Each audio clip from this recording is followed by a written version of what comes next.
Okay, so now in this video, let's talk about how I put together all the different reps and sets into our program. Okay, so let's review. So let's review some of the rep schemes and methods, strength training methods that we utilize in our strength program. Max effort method. The rep scheme would be 5, 4, 3, 2, 1, right? Where we're maxing out. Sub-maximal effort, like a 5x5, where we're using anywhere from 75 to 85% of our 1RM. For example, 5x5 at 75 to 80%. Dynamic effort method, anywhere from reps of 3 to 5. Okay, so let's say 4 or 5 sets of 3 would be our dynamic effort.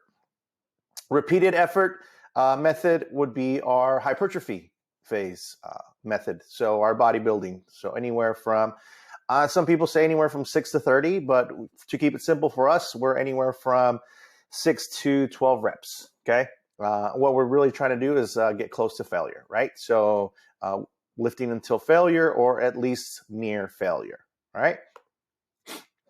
So here's how our day one looks like for the month. Okay, so you can see the different tiers. So we got tier 1, tier 2, and tier 3. In tier 1, we have the back squat. And so for the first day, what we do is more of it's a sub max day.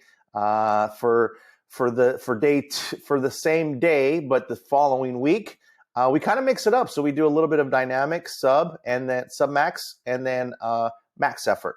So all 3 of those methods we utilize during that day. And then for our third week, so you can see over on October 3rd, for our back squat, we're maxing out. Okay, so we're doing kind of like a 5, 4, 3, 2, 1, where we're really trying to get a new 1RM. All right, and then for the fourth week, it's kind of our deload week. So I like to use more of a dynamic. So our reps are going to be a little bit lower. So why not utilize it and make it more of a dynamic effort method week? Okay, so that's kind of how that looks for our tier 1. Our tier 2, very similar, right? So you can see for the first week, it's the sub-max effort method. Now here's where it's a little different, right? So for our second week, for our tier 2, it's more of a repeated method effort. Okay, so we're really trying to build some muscle in that area. For week 3, we kind of keep it the same, where we're maxing out. We're going heavy that day. And then week 4, for our tier 2, we are doing more of a dynamic. And then tier 3, it's more of our total body. And our total body, I kind of talked a little bit about how our total body tier is more of a dynamic tier, where we're really trying to focus on power during that tier, during that phase. So we've got our weighted jumps, which are dynamic all the way through. Okay, every week we're lifting in the dynamic method effort.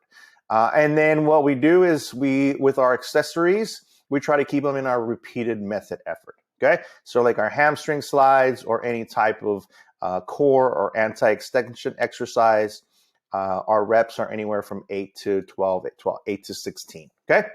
So that's kind of how day 1 is for the entire month. And that's kind of how I split that up there. And you can kind of see the difference of our day 2. Okay, so day 2, you can see we've got bench press. So our tier 1 is our upper body exercises.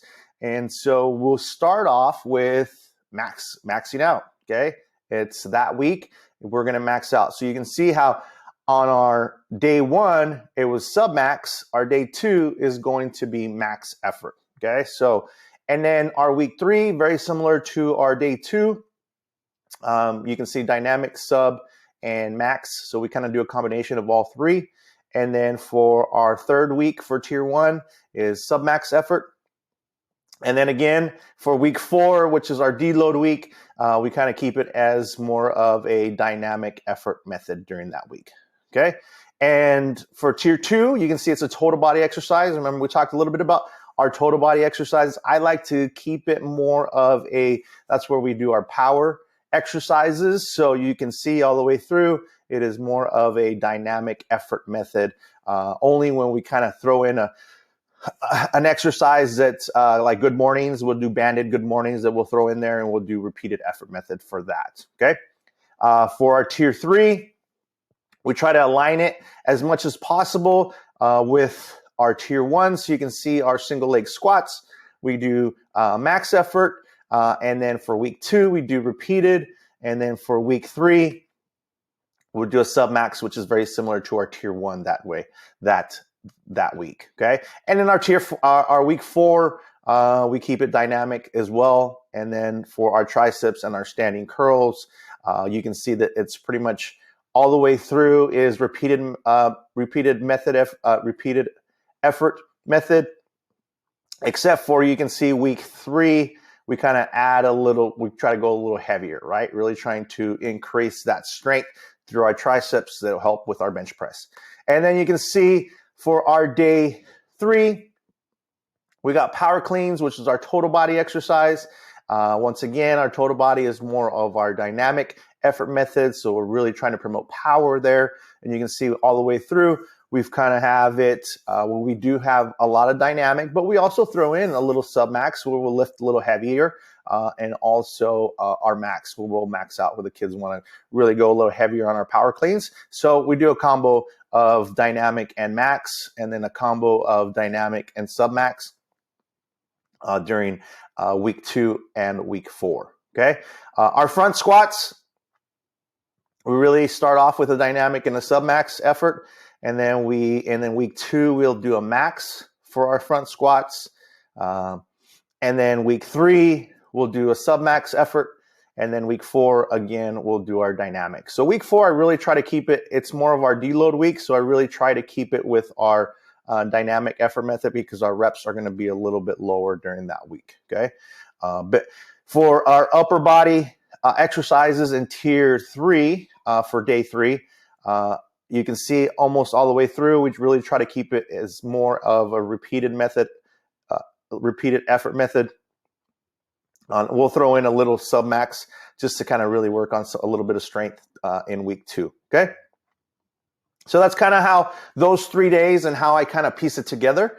Okay. And you can see that once we figure that out, then we'll go into our monthly movements of percentage of lifts. Okay. So this is kind of a template that I like to use. So for total number of lifts, we're looking at about 960. And this is how it breaks down, how I really try to target this. It doesn't always align this way, but I really want a template, something to shoot for, right? So I'm right below 1,000. So 960 is kind of where we want to be for our novice lifters, which is the majority of our high school athletes.